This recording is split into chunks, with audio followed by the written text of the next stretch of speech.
આ ગંભીરા બ્રિજ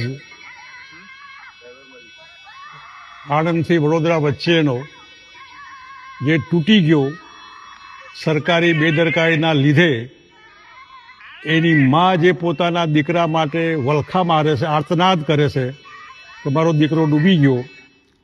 આ માનું શું થશે ખબર નહીં, પણ જે રીતે મા પોતાના દીકરાનો અત્યારે હાલ અંદરથી આર્તનાદ કરે છે, મારો દીકરો ડૂબી ગયો, આના માટે જવાબદાર કોણ?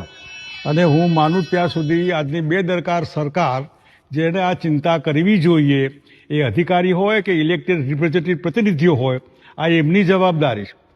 અને હું માનું ત્યાં સુધી છેલ્લા 30 વર્ષથી સતત એક જ પાર્ટીનું રાજ્ય હોવાથી ન પ્રજાના પ્રતિનિધિઓને પડેલી છે કે ન સરકારી તંત્રને પડેલી. લોકો મરે કે જીવે એમને કોઈ સાડાબારી નથી. નાના એવા ચોમાસામાં જો રસ્તાઓ ખતમ થઈ જતા હોય, લોકો ડૂબીને એમાંય ખાડામાં પડીને મરી જતા હોય, વાહનો પડતા હોય, માણસો પડતા હોય, ઢોર પડતા હોય, હું માનું ત્યાં સુધી સરકારે આમાંથી ચામડી બચાવવી નહીં જોઈએ, જવાબદારી લેવી જોઈએ.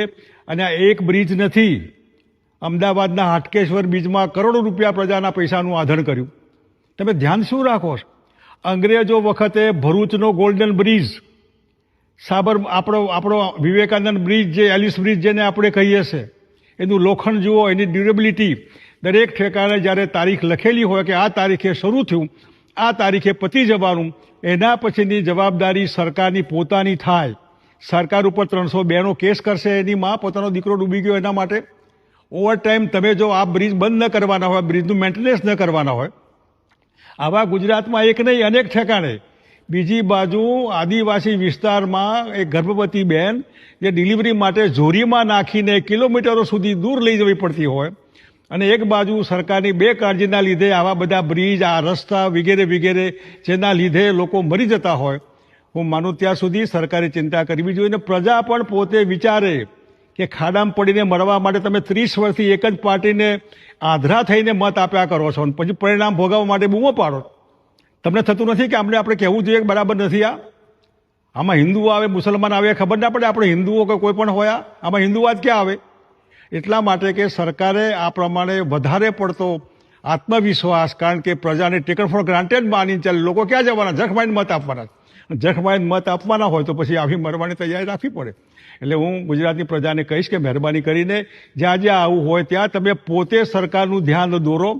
તમે પોતે બોર્ડ લગાવો કે અહીં ભયજનક છે, મહેરબાની કરીને આ રસ્તા ઉપર જવું નહીં, આ બ્રિજ ઉપર જવું નહીં, આ નદીમાં પૂર આવે તો ક્રોસ કરવું નહીં. જે જવાબદારી સરકારની છે, સરકાર તો બનાવટી છે, ફેક છે, બધું જ બનાવટી. આ બ્રિજ પણ બનાવટી કહીએ તો નવાય નહીં. એટલે નવા જે બની રહ્યા છે એ બી તૂટી રહ્યા છે. હમણાં જ એક બ્રિજ નવો બનતો તૂટી ગયો હતો. કોણ જવાબદાર આના માટે?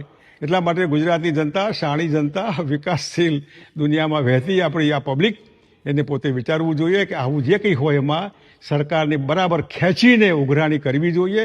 અને સરકારે માનવતાના આધારે પ્રજાના પૈસા, પ્રજાના બધું જ પ્રજાનું, તો પ્રજાની સલામતીની ચિંતા નહીં કરવાની, એમને રામ ભરોસે મૂકી દેવાના, અલ્લાહ આશરે.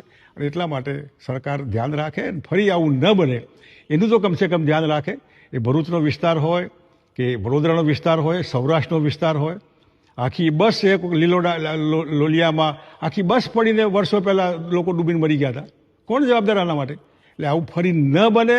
બન્યા પછી વળી પાછી ઉઘરાણી, એટલી સરકાર તાકીદ કરે તો પ્રજા ઉપર એમની મહેરબાની ગણાશે. ધન્યવાદ.